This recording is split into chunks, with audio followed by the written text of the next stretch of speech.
여러분 잠깐 한번 기억해 보시기 바랍니다. 예수님께서 그 7인봉을 떼시지요. 첫 번째 인봉이 뭐였습니까? 흰말을 탄 자, 정복자라고 그랬죠.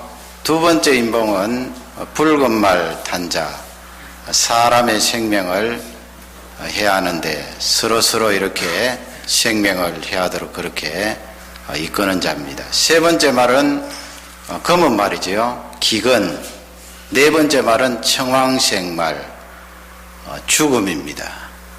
그리고 다섯 번째는 순교자, 여섯 번째는 자연계의 대변화. 그래서 이 7인봉은 주 내용이 인간성의 파괴가 되겠습니다. 그 기근이 일어나면 인심이 사나워지고 또 이 전쟁은 서로 싸워서 생명을 해야 하니까 얼마나 인간성이 파괴가 되겠습니까? 그리고 이 예수 믿는 사람 잡아서 생명을 해야 하니까 그 인간성은 말할 나위가 없습니다. 그래서 오늘 내용은 7번째 이제 인봉을 떼시는데 그 7번째 인봉을 떼시면 7 천사가 등장하고 7 그 나팔이 첫 번째부터 이제 불려지게 되는데, 저번에도 말씀드렸습니다만은 이 내용이 이제 역사적인 순서대로 그대로 첫째 인봉 다음에 둘째 인봉, 다섯째 다음에 여섯째, 일곱째 나팔이, 일곱째 인봉이 떼어지면은 첫 번째 나팔이 울려 퍼지고, 그럼 역사적인 순서로 쭉 그렇게 진행되느냐? 그렇게 보지 말라고 그랬습니다. 역사적인 순서가 아니고 점진적인 반복이라고 그랬습니다. 점진적이란 말씀은 앞으로 이렇게 조금씩 나아가는데 예수 그리스도의 재림을 향하여서 조금씩 나아가는데 반복이 된다는 거예요. 반복돼요. 그러니 7인봉, 7 나팔 이렇게 점진적으로 앞으로 나아갑니다만 반복되는 부분이 있다 하는 것을 기억하시고 말씀을 들으시면 되겠습니다. 그러면 오늘 1절 2절을 다 같이 우리 한번 읽도록 하겠습니다. 1절 2절입니다. 일곱째 인을 떼실 때에 하늘이 반시 동안쯤 고요하더니 내가 봄에 하나님 앞에 시위한 7 천사가 있어 7 나팔을 받았더라. 예, 거기 하늘이 잠시 반시 동안 고요했다 그렇게 되어 있으니까 이 폭풍의 전야라고 보면 됩니다. 하나님께서 심판하시고 재앙을 내리시는데 잠시 동안 그 고요한 긴장이 흐르는 것을 볼 수 있고요. 2절 말씀에 보면은 그 7 천사가 등장하는데 그 손에 7 나팔을 가지고 있다 해서 7 나팔의 재앙이 시작이 되는데요. 그림을 보시면 저렇게 사람이 상상해서 그린 그림이니까 똑같다고 생각하시면 안 되겠고요.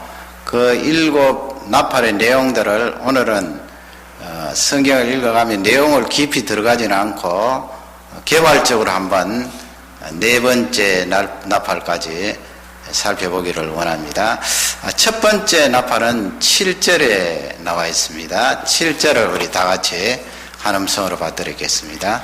첫째 천사가 나팔을 부니 비 섞인 우박과 불이 나서 땅에 쏟아지매 땅의 3분의 1이 타서 사이고 수목의 3분의 1도 타서 사이고 각종 푸른 풀도 타서 사이더라. 아멘.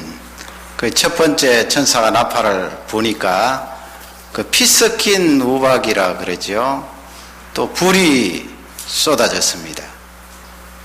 뭔지 여러분 이해가 됩니까? 피 섞인 우박은 우박인데 거기에 피 섞인 우박이고 또 우박이 떨어지면 날씨도 차갑고 또 불이 어디에 있나? 불이 쏟아지는데 땅의 3분의 1, 또 수목의 3분의 1, 또 푸른 풀의 3분의 1을 살랐다 태웠다 그렇게 첫 번째 나팔에 나와 있습니다. 그 정도로 하시고요. 두 번째 나팔을 살펴보면 8절 9절이 두 번째 나팔이에요. 8절을 먼저 다 같이 한 음성으로 읽겠습니다. 둘째 천사가 나팔을 부니 불붙는 큰 산과 같은 것이 바다에 던지음에 바다의 3분의 1이 피가 되고 바다 가운데 생명 가진 피조물들의 3분의 1이 죽고 배들의 3분의 1이 깨어지더라. 아멘. 불붙은 산과 같은 불붙은 산입니다. 불이 활활 타는 그 산이 바다 위에 던져지니까 그 피로 변했다고 그렇게 8절 말씀에 되어 있고요. 9절 말씀에 가면은 그렇게 그 불붙은 산이 바다 가운데 떨어지니까 그 생명이 있는 피조물 3분의 1이 죽고 또 배들의 3분의 1이 깨어졌다. 그렇게 두 번째 나팔을 통하여 우리에게 알려주고 있습니다. 오늘은 그 내용은 깊이 들어가지 않고 어떤 내용을 요한 사도가 보았는가 그것을 개괄적으로 살펴봅니다. 그 다음에 순서를 바꿔서 네 번째 나팔을 읽도록 하겠습니다. 네 번째 나팔은 12절에 나와 있어요. 12절을 다 같이 읽겠습니다. 넷째 천사가 나팔을 부니 해 3분의 1과 달 3분의 1과 별들의 3분의 1이 침을 받아 그 3분의 1이 어두워지니 낮 3분의 1은 비침이 없고 밤도 그러하더라. 아멘. 네 번째 나팔은 하늘에 있는 해, 달, 별들의 3분의 1이 침을 받아서 어두워졌다. 그렇게 되어 있죠. 아마 여섯째 인봉하고 좀 비슷한 것이지요. 여섯째 인봉도 해가 어두워지는 그 내용이 나와 있지 않습니까? 어두워지고 낮도 3분의 1이 빛을 잃고 어둠도 그랬다. 그렇게 되어 있습니다. 네 번째 나팔이고요. 다시 거꾸로 세 번째 나팔. 세 번째 나팔은 10절, 11절인데 10절만 먼저 봐드리겠습니다. 셋째 천사가 나팔을 부니 해풀같이 타는 큰 변이 하늘에서 떨어져 강들의 3분의 1과 여러 물샘에 떨어지니. 예. 세 번째 나팔은 하늘에서 떨어지는 별인데 말이죠. 여러 개의 별이 아니고 하나의 별이에요. 그 별은 횃불처럼 그렇게 그것도 불탄다는 말이죠. 횃불과 같은 그런 별이 떨어지는데 어디에 떨어지는가 하면 강물이나 물샘에 이렇게 떨어졌다. 요한 사도가 그렇게 보고 있습니다. 11절 말씀을 다 같이 읽겠습니다. 이 별 이름은 쑥이라 물들의 3분의 1이 쑥이 되매 그 물들이 쓰게 됨을 인하여 많은 사람이 죽더라. 예, 이 별의 이름은 쑥이라 그랬죠. 여러분 풀 가운데 쑥 알죠? 쑥떡에 먹는 쑥, 썬 나물이 되겠지요. 쑥이라 쑥. 사실은 성지에서는 우리가 가지고 있는 우리가 먹고 있는 그 쑥하고는 조금 다른데 같은 공통점은 쓰다는 거예요. 쓴 그런 풀이니까 우리 번역에 쑥이라 그렇게 되어 있는데 쑥하고는 똑같지는 않습니다. 그 쑥 같은 횃불에 별이 떨어지니까 강물이 쓰게 되겠지요. 또 민물이 물의 근원이 쓰게 되어서 그 썬물을 마시니까 사람들의 3분의 1이 죽었다. 그렇게 되어 있습니다. 그러면 이 내용을 가지고 여러분 많이 궁금하지 않습니까? 어떻게 해석하시겠어요? 이게 도대체 무엇입니까? 그래서 우리는 이것을 이제 문자적으로 그렇게 해석할 수도 있겠지요. 뭐 하늘에 횃불 같은 그런 별들이 떨어졌다 하면은 실제 불이 활활 타면서 이 별이 지구에 뚝 떨어졌다. 그리고 그 떨어진 별 때문에 물이 오염이 되고 뭐 그렇게 문자적으로 그렇게 해석을 할 수가 있지만은 또 다르게는 상징적으로 그렇게 해석할 수가 있습니다. 그 세 번째 나팔은 문자적으로 해석하기가 좀 그렇지요.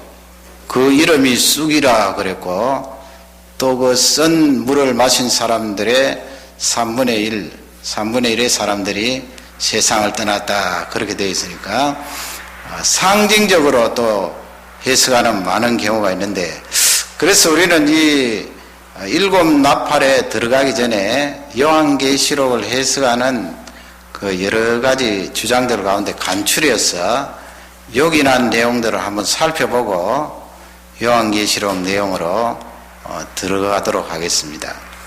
문자적으로 해석하는가 상징적으로 해석하는가 거기에 따라 방향이 엄청나게 달라집니다. 예를 하나 들어보겠습니다. 요한계시록 11장에 보면은 11장 1절에 보면 거기에 성전이 나옵니다. 성전. 그리고 제단이 나와요. 우리 요한계시록 11장 1절을 다 같이 한 음성으로 읽겠습니다. 또 내게 지팡이 같은 갈대를 주며 말하기를 일어나서 하나님의 성전과 제단과 그 안에서 경배하는 자들을 청량하되. 예. 거기에 사람이 나오고요. 성전과 제단에서 경배하는 자들, 섬기는 자들, 예배하는 자들이 나오는데 여러분 이것을 문자적으로 한번 해석해 보세요. 여기 말하는 성전은 무엇입니까?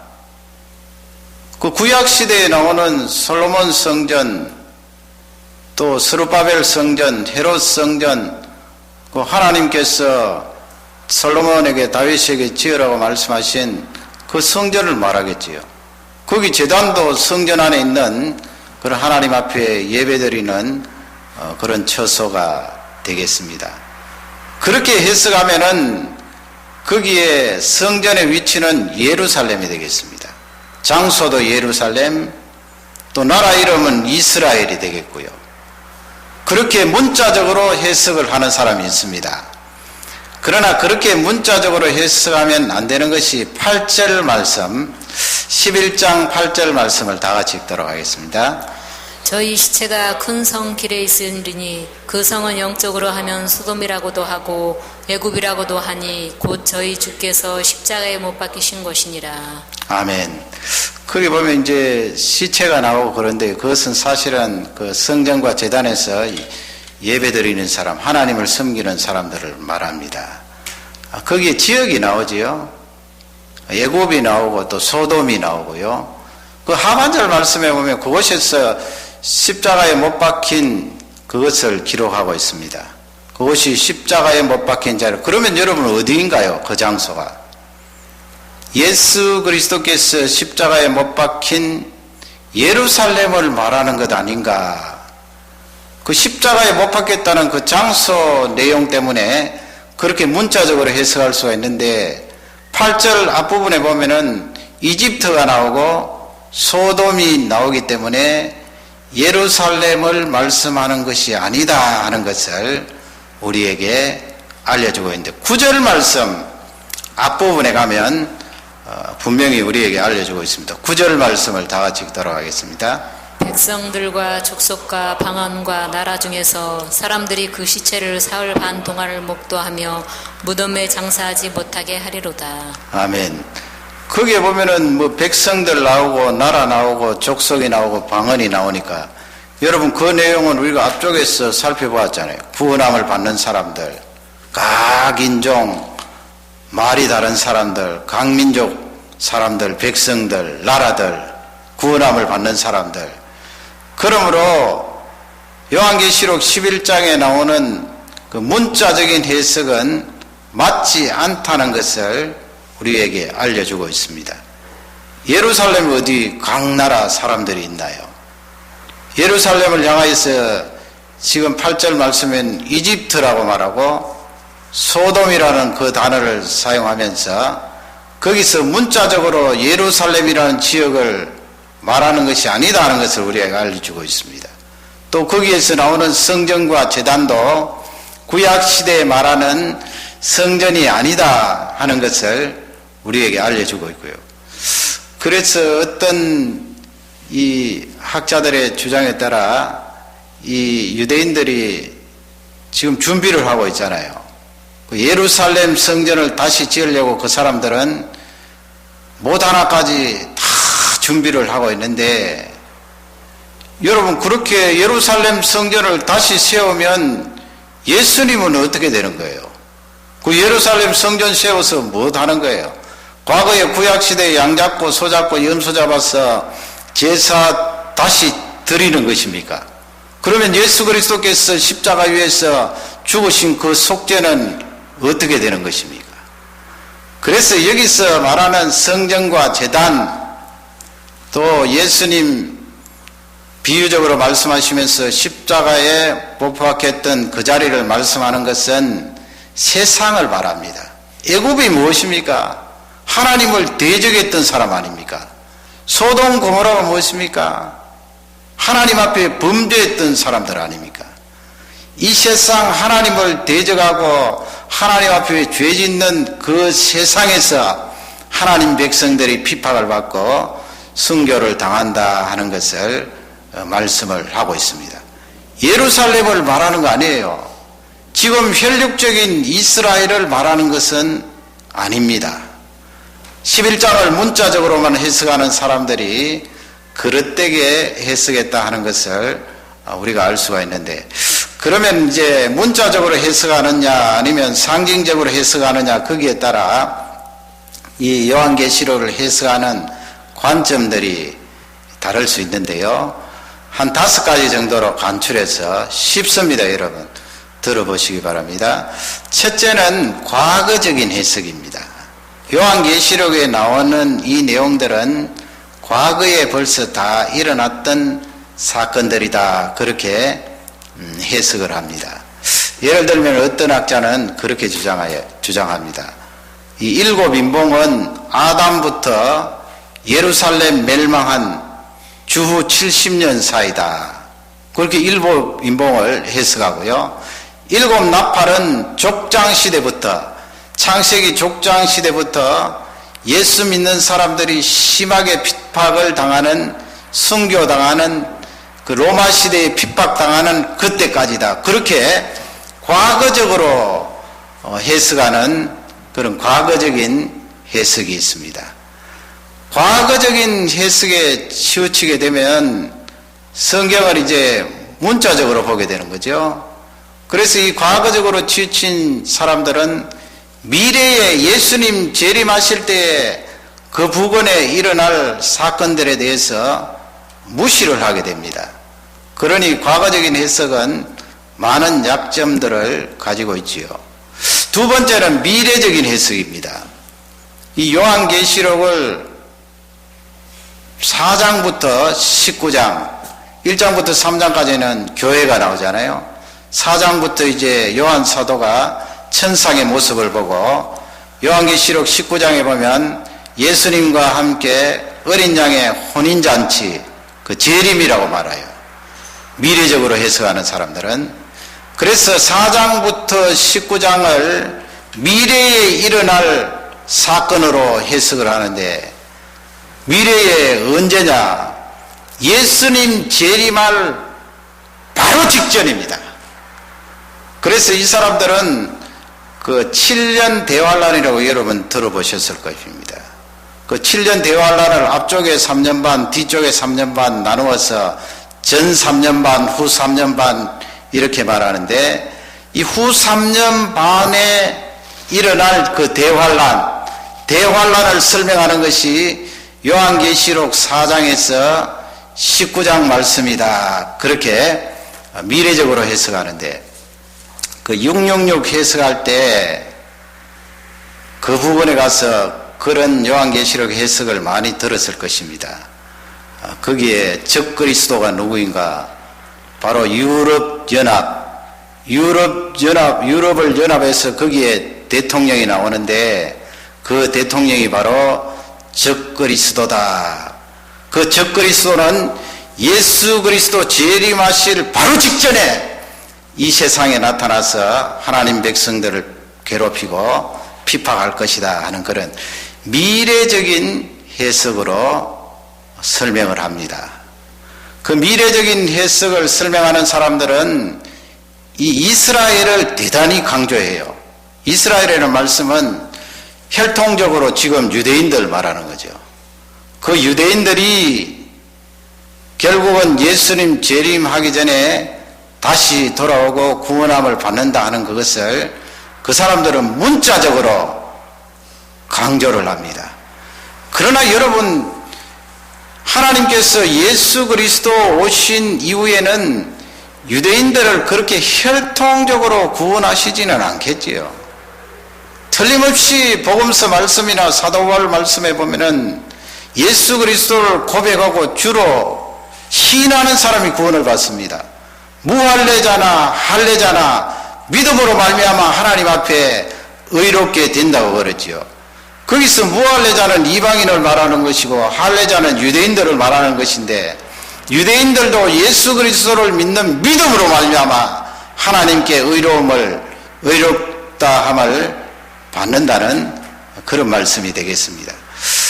미래적인 해석을 하는 사람들이 이 요한계시록을 문자적으로 많이 해석하기 때문에 이 약점은 있지만은 그 사람들이 가지고 있는 강점은 예수 그리스도 그 재림 부근에 나타날 징조에 대해서 우리에게 좋은 힌트를 준다는 점에서는 장점이 있습니다. 세 번째는 역사적인 해석이에요. 이 요한계시록은 왜 건축을 할 때, 집을 지을 때 설계자들이 정확하게 도면을 만들잖아요. 전기는 어디에 들어가고 수도는 어디에 들어가고 화장실의 위치는 어떻고.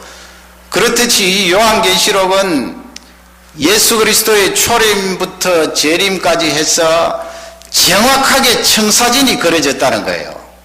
절정은 예수 그리스도의 재림인데 요한계시록에 나오는 내용들은 그 초림부터 재림까지 역사적으로 딱 들어맞는다는 거예요.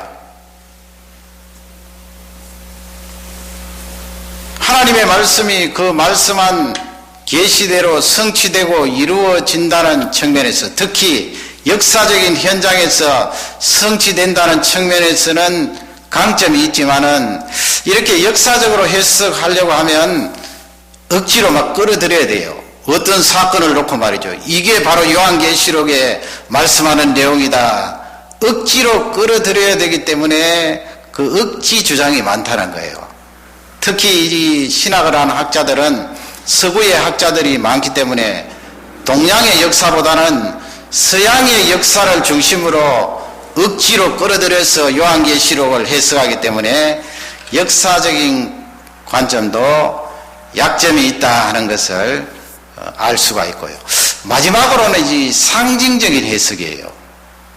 상징적인 해석. 상징적이라는 말씀은 요한계시록에 나오는 내용들은 하나님의 나라와 사단의 권세가 충돌하는 것을 풍류적으로 말씀하고 있다. 상징이라는 거예요. 하나님의 나라, 사탄의 권세가, 물론 하나님의 나라, 이 사탄의 권세가 동등한 위치는 아닙니다만 충돌한다는 거예요. 그리고 우리 교회는 신부 아닙니까? 예수 그리스도의 신부인 교회와 음녀, 이 세상과 충돌을 한다는 거예요.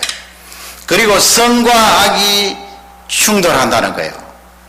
어느 시점에 그러면 충돌을 하느냐? 이 상징적으로 해석하는 사람들은 어느 시기가 있는 것이 아니고요.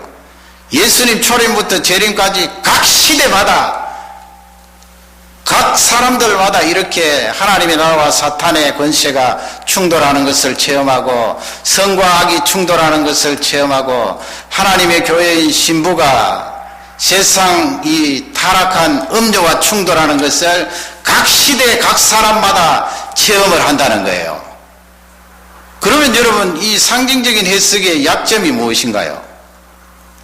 지금 요한계시록은 예수 그리스도 재림할 그 임박한 부분의 징조를 우리에게 알려주고 계시잖아요.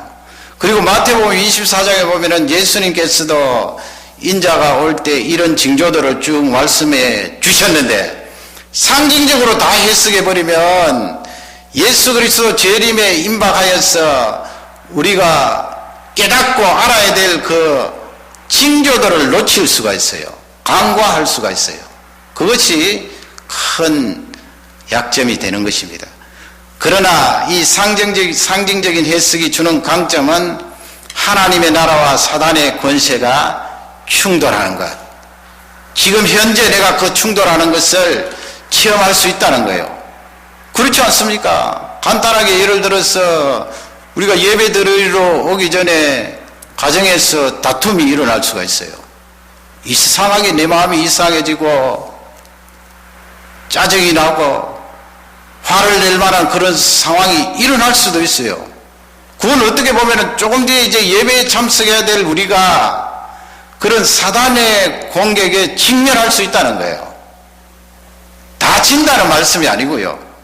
작은 애지만은 그렇게 충돌을 우리가 늘 체험할 수 있으니까 이 요한계시록을 통하여 우리의 신앙이 이 현재성을 강조하는 것이 대단한 강점으로 볼 수가 있습니다. 이 네 가지 다 각각 강점도 있고 약한 점도 있는데 과거적 해석은 좀 뒷전이에요. 그렇잖아요, 여러분. 예수님께서 과거적으로 해석하는 사람들은 아멘 주 예수여 어서 오시옵소서 그런 고백을 하고 또 요한계시록에 보면 내가 속히 임한다 그런 말씀도 하는데 과거적으로 해석하는 사람들은 그런 부분을 붙들고 자신의 이론으로 주장하고 있어요. 그러나 요한계시록에 나오는 속히 이 말씀은 베드로서에 나와 있는 것처럼 하나님께서는 하루가 천년 같고 천년이 하루 같은 그런 개념으로 생각해야 되고요. 또 임한다는 말씀을 다 재림으로 해석하면 안 되거든요. 그 임한다는 말씀은 하나님을 거부하고 소돔 고모라 성처럼 에집트처럼 하나님을 대항하는 그런 세력들에게 예수님께서 임하셔서 심판하신다는 그런 의미도 포함되어 있는 것입니다. 그러므로 과거적인 해석은 이 성경을 볼 때 과거의 역사에서 떠나서는 봐서는 안 된다는 그런 부분은 우리에게 좋은 교훈을 주었습니다마는 요한계시록 자체를 해석하는 데는 좀 뒷전이에요. 그럼 세 가지 남아있잖아요. 미래적인 해석, 역사적인 해석, 상징적인 해석. 이 세 가지의 좋은 점을 모으면 돼요. 그러면 요한계시록을 비교적 정확하게 볼 수 있다는 것을 우리에게 알려주고 있는데요. 말이 좀 어렵습니다. 원근통시법이라 그러는데요. 원 하면은 멀리 있다는 거죠. 멀리 있다. 근은 가까이 있다는 거. 통시법이라는 것은 한꺼번에 본다는 거예요. 멀리 있는 것, 가까이 있는 것 한꺼번에 본다는 것입니다. 그게 무슨 말씀인가요? 우리가 왜 저번에 설명했습니다마는 산들을 이렇게 바라보면은 이쪽에서 저쪽 멀리 산을 바라보면은 일직선상에 있는 것처럼 보여요. 그러나 실제적으로 가까이 다가가 보면 일직선이 아니고요. 어떻게 되어 있습니까? 앞쪽 산이 있고 그 다음에는 뒤쪽 산은 엄청나게 멀리 떨어져 있어요. 큰 골짜기를 지나서 그 산을 가야 뒤쪽 산에 갈 수가 있답니다. 그 원근통시법이라는 것은 하나님께서 선지자들에게 말씀을 주실 때 그렇게 가까이 있는 것을 예언하게 하시면서 그리고 멀리 있는 것까지 같이 합쳐서 말씀을 주신 거예요. 예를 들어 이사야 선지자에게 이사야 13장 말씀 같은 데 보면 바벨론 나라의 멸망을 말씀하셨거든요. 바벨론 나라 멸망은 이사야 선지자가 예언한 그 시점부터 불과 얼마 안 돼요. 얼마 되지 않아요. 그러나 바벨론 멸망을 예언하면서 장차 이 지구의 우주의 종말이 올 것 멸망과 심판을 같이 말씀하세요. 그래서 말씀을 듣는 사람들은 바벨론 멸망이나 그 후에 인류 종말에 대한 재앙과 심판에 대해서 같은 세상에 있는 것처럼 보이지만 실제 역사를 걸어가 보면 멀리 떨어져 있습니다. 하나는 바벨론 멸망을 말하면서 다른 하나는 인류 종말 심판에 대해서 멸망을 하는 것입니다. 아모스 5장에 보면은 거기에는 아수르에 대해서 예언을 하는데 아수르 멸망을 말씀하시면서 이 세상 종말을 거기에 말씀하는 거예요.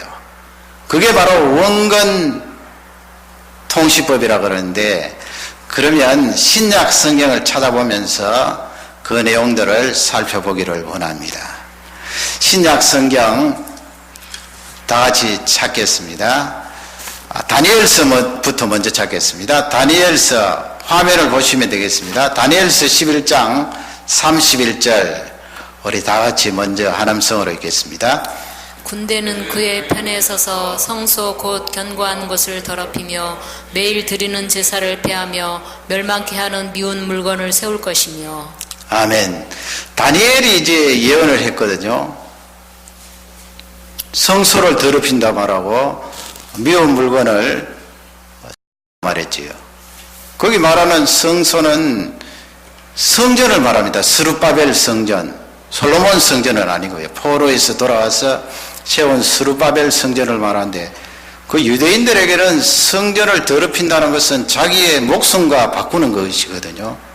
그런데 어떻게 이런 일이 일어날 수가 있는가? 다니엘이 그 예언을 한 것은 불과 얼마 뒤에, 몇백 년 뒤에 그 헬라 제국이 네 조각으로 나누어졌는데, 시리아 쪽에 있는, 그쪽에 있는 안디오커스 에피파네스라는 그 사람이 유다 땅을 점령하고 예루살렘 성전에다가 제우스 신상을 세우고, 유대인들이 할례 받는 거 할례를 받지 못하게 하고, 안식일을 금하고, 돼지고기를 잡아서 거기에서 자신들이 섬기는 제물로 삼았습니다. 그러니 유대인들이 가장 싫어하고 가정한 것, 그것을 이 안디오커스가 다 성전 안에서 행한 거예요. 다니엘이 불과 몇백 년 뒤에 일어날 그 사건을 예언하면서 마태복음 24장 15절에 보면 예수님께서 그것을 다니엘의 예언을 말씀하시면서 이 인류의 종말에 대해서 말씀하는 거예요. 그러니 여러분 원근통시법이 맞잖아요. 마태복음 24장 15절을 다 같이 읽도록 하겠습니다. 그러므로 너희가 선지자 다니엘의 말한 바 멸망에 가져간 것이 거룩한 곳에 선 것을 보거든 읽는 자는 깨달을진저. 예, 거기 믿는 자는 깨달을진저 이 말씀은 지금 마태복음 24장에서 예수님 재림에 가까이 올 때 징조를 말씀하는데, 너희들 나를 믿는 너희들은 내가 재림할 임박한 시기가 왔다는 것을 깨달으라는 것입니다. 언제요? 멸망에 가정한 것이 거룩한 곳에 선 것을 보거든. 그 다니엘 11장 31절 말씀을 예수님이 인용하시면서 실제 그 일은 예수님 오시기 전에 예루살렘 성전에서 이루어졌던 거예요. 다니엘이 예언할 때 바로 앞에 일어날 그 일을 예언했는데 그것이 성취되었어요. 그러나 예수님은 이 세상 종말에 일어날 그 일을 다시 말씀한 거예요. 다니엘서 말씀을 인용하시면서 멸망에 가정한 것이 거룩한 곳에 선 것을 보거든 인자가 가까이 온 줄을 알아라. 그 말씀을 우리에게 알려주고 있습니다. 그러면 누가복음 21장 20절을 보세요. 다 같이 우리 한음성으로 읽겠습니다.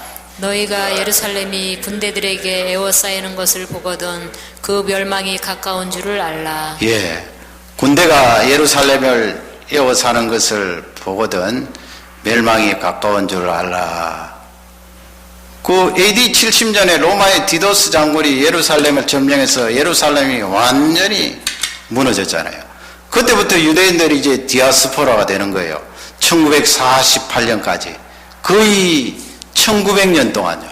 그때 완전히 무너졌어요. 예수님께서 불과 40년 뒤에 일어날 그 사건을 말씀하시면서 장차 예수 그리스도께서 재림하실 때 일어날 사건을 말씀하는 거예요. 두 가지 다 말씀하는 거예요. 40년 뒤의 사건을 예언하시면서 수천 년 뒤에 예수님 재림할 때 이 세상이 멸망을 당하고 심판을 받고 하나님 백성들은 구원함을 받으리라, 내가 재림하리라 하는 것을 두 가지 다 말씀하는 거예요.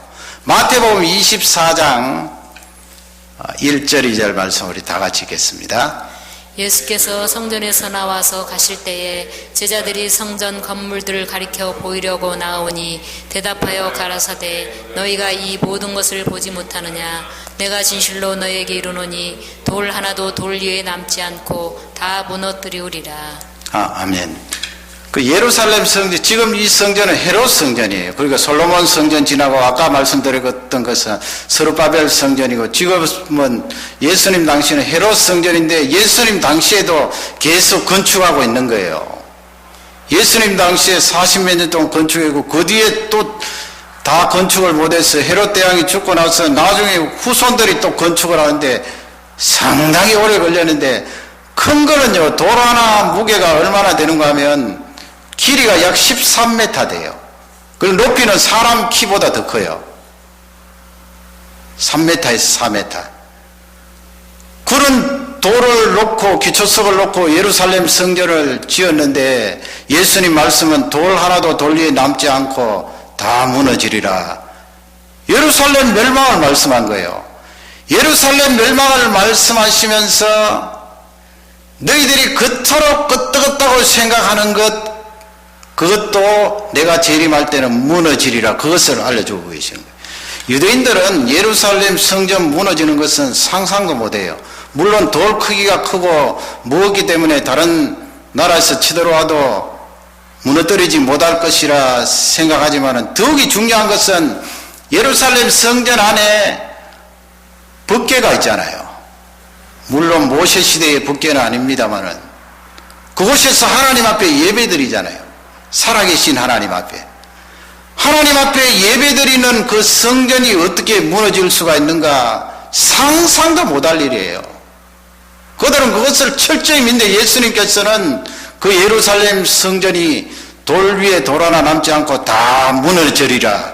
그것을 말씀하시면서 세상 종말에는 인자가 임할 때, 재림할 때는 너희들이 그토록 철저히 믿고 이 세상은 끄떡없으리라, 요지부동하리라 생각했던 것도 하나님의 심판 앞에, 재앙 앞에 다 흔들리고 무너진다는 것을 두 가지를 놓고 말씀한 거예요. 바로 앞에 것을 예언하시고 예수님 재림하실 먼 그것을 내다보시면서 말씀하셨습니다. 그러므로 여러분, 정리하면 이 요한계시록을 해석할 때 원근 통시법을 이용해서 해석을 하면 좋은데, 그러면 거기에 세 가지 다 들어가잖아요. 상징적인 해석도 들어가고, 물론 나쁜 점은 빼지요. 역사적인 해석도 들어가죠. 역사적인 해석이 뭐예요? 역사의 뼈대 속에 하나님의 이 요한계시록이 정확히 다 들어맞았다는 거 아니에요. 원근 통시법으로 가면 앞쪽에 그 예언할 때 다 이루어졌잖아요. 예루살렘 성전이 무너지고 예루살렘이 멸망하고, 멸망에 가장한 것이 예루살렘 성전 안에 들어오고, 역사적으로 다 이루어졌어요. 그러니까 역사적인 그 해석을 받아들일 수 있는 거예요. 그리고 장차 예수님 재림할 때, 예수님 재림 임박하여서 그런 징조가 있을 것이다, 미래적인 해석의 좋은 점을 받아들일 수가 있는 거예요. 그리고 상징적인 해석의 좋은 부분, 우리가 하나님 앞에 가는 그날까지, 예수님 재림하는 그날까지 영적인 싸움이 계속되고 있다는 거예요. 하나님 나라와 사단의 세력이 계속 싸우는데, 내가 그 속에, 하나님 나라가 내 속에 임하였지만은 사단이 나를 공격하고, 내가 그의 공격에 대해서 대적을 하고 싸우고 헌신하고 몸부림치는 신앙적인 결단과 의지가 있어야 된다는 것을 우리에게 알려주고 있습니다. 그러므로 여러분, 요한계시록을 두렵고 떨리는 책으로만 보지 마시고, 원근 통시법의 이 해석, 상징적이고 미래적이고 역사적인 그 해석을 포함해서 요한계시록을 보면 우리에게 힘을 주고 용기를 주고, 우리의 구원이 틀림없이 우리에게 주어지고 예수 그리스도의 그 구원하심이 유효하구나 하는 것을 잘 알 수가 있습니다. 이 말씀이 우리에게 축복이 되기를 주님의 이름으로 축원합니다. 다 같이 우리 기도하겠습니다. 말씀을 생각하면서 기도하겠습니다. 하나님 아버지여, 감사합니다.